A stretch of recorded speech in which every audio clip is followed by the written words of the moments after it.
I bet you think we forgot about you. No, still here. It's 2022. Hope you had a Merry Christmas, Happy New Year.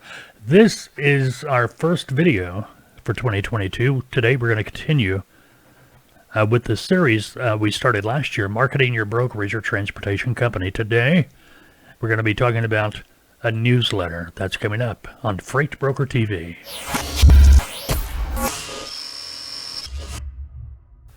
Hey, welcome to Freight Broker TV. I'm Mike, your host. I am the lead consultant at TALTOA.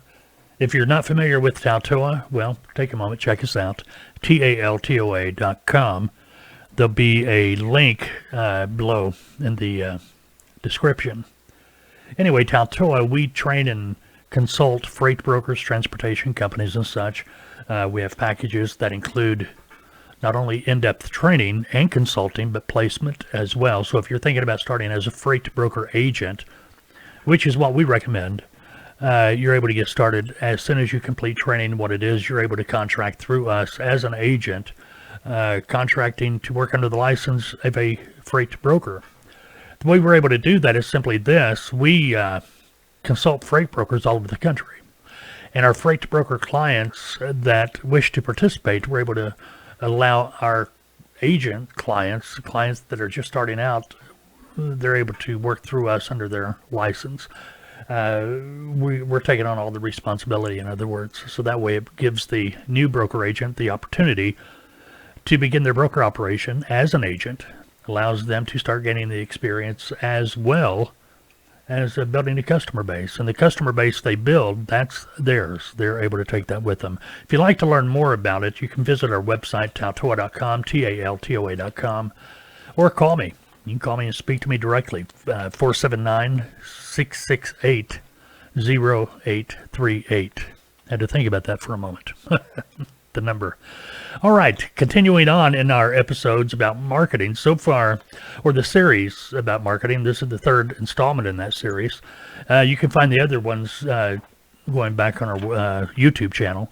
We started out talking about websites. Next, we moved on to blogs. Today, we're going to be talking about a newsletter. A newsletter is something that can be very, very beneficial to your brokerage or transportation company.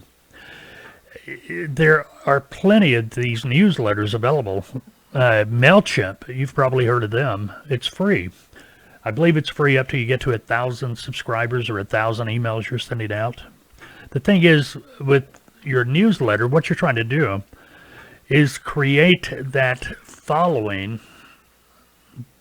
to where you always have contact with them. You're constantly reminding the people that have visited your website, your company, whatever, that you're still there. Now, content for a newsletter. What we talked about the blog in the last episode of the marketing series. A lot of times you can just take the first paragraph from your blog, put it into the newsletter, then have a link back to your blog, which from that blog you should have a link back to your website. So you're keeping them in that constant circle. The circle that always comes back to you. Now, you create a newsletter. A newsletter is simple. Matter of fact, MailChimp, we're not affiliated with MailChimp at all, but it's very easy to use MailChimp. Now, something about a newsletter, too. You can send a newsletter in HTML format or text only. HTML format will allow you to send your newsletter, and it will look like a website. It'll have pictures, and you don't want that, or I don't recommend it anyway. If you've ever gotten an email and then it's got all these X's all over the email, and up at the top of the page it says, hey, click here to download the images. Most people won't. They're scared to do that. They don't know what they're downloading.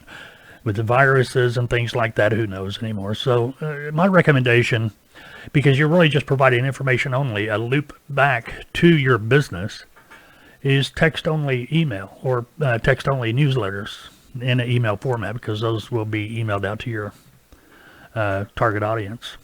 The target audience, how does that become your target audience? Is simply because they came to your website and they asked to be part of your audience. MailChimp, it doesn't matter what newsletter service you're using, they will allow you or make available to you a way to create a form you can embed on your website.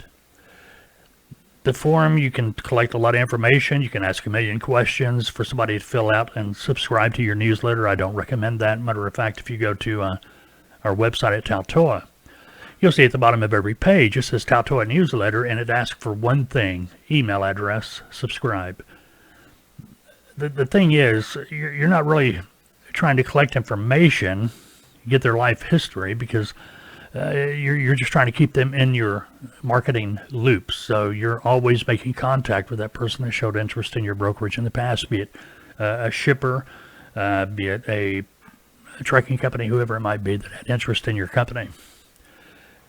Make it easy on them to subscribe. If you start asking for a million questions, a pretty good chance that your target audience that you're trying to get to subscribe to your newsletter will just say, forget it. They're going to take my information and sell it, and that's not your intent. Your intent is to be sending out newsletters to those people that registered or subscribed to your newsletter, so they're always coming back to your site and keeping that top of mind memory. So when they need a broker or have a load to be shipped, they remember you. Now, how often do you send a newsletter? That's totally up to you. Totally up to you. You don't want to do it every day. I don't even recommend doing it every week.